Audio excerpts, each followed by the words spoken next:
प्यासी आत्मा।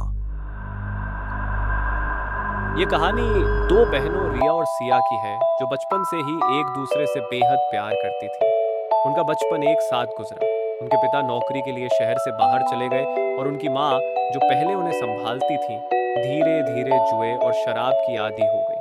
पिता की गैर मौजूदगी में माँ का व्यवहार बदल गया। वह अक्सर घर से गायब रहने लगी और दोनों बच्चियां रिया और सिया भूखी प्यासी अकेले घर में रह जाती। एक दिन उनकी माँ घर से गईं और फिर कभी वापस नहीं लौटी। दोनों बहनें जो अभी बहुत छोटी थीं, समझ नहीं पा रही थीं कि क्या करना है। घर में जो भी थोड़ा बहुत खाना बचा था, वे उसे मिल बांट कर खा लेती।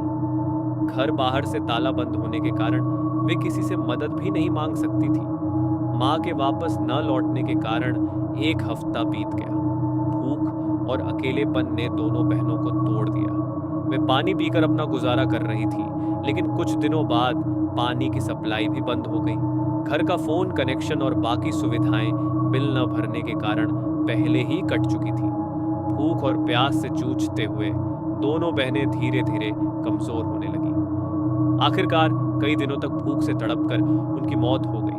मौत के बाद भी उनकी आत्माएं चैन से न रह सकी। उनके शरीर सड़ने लगे और घर में फैलती बदबू ने वहां एक अजीब सा सन्नाटा बना दिया। उस घर में अंधेरा हमेशा के लिए छा गया। कुछ दिनों बाद रिया और सिया की आत्माएं उस घर में जाग उठी। अब वे मासूम बच्चियां नहीं थीं। उनकी आत्माओं में भूख, दर्द और गुस्से का ऐसा भयंकर रूप था कि वहां आने वाला हर व्यक्ति इसे महसूस करने लगा। जो भी उस घर के पास से गुजरता, उसे बच्चों की करुण चीखें और दर्द भरी पुकारें सुनाई देती। लोग कहते हैं कि घर की खिड़कियों में दो मासूम साए कभी रोते हुए दिखते, तो कभी खौफनाक हंसी के साथ किसी अनजान ताकत को बुलाते। एक दिन उनके पिता के दोस्त वहां आए।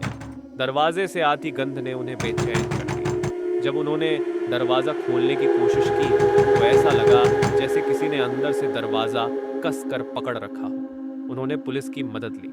जब पुलिस दरवाजा तोड़कर अंदर दाखिल हुई तो उनके पैरों तले जमीन खिसक गई। कमरे के बीचों बीच रिया और सिया की लाशें थीं, लेकिन उनके चारों ओर एक अजीब सा अंधेरा और ठंड महसूस हो रही थी। पुलिस ने उनके पिता को बुलाया। जैसे ही पिता उस घर में आए, लाइटें अपने आप झपकने लगी।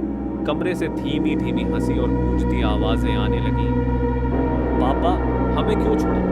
पिता को ऐसा लगा जैसे किसी ने उन्हें पकड़ लिया। उन्होंने जब घर बेचने का फैसला किया और जाने लगे तो घर की दीवारों पर खून जैसे लाल निशान उभर आए और बच्चों की आत्माओं ने चिल्लाकर कहा, यह हमारा घर है, कोई और इसमें नहीं रहेगा। जिस दिन नया परिवार उस घर में आया, उस रात अजीब घटनाएं शुरू हुई।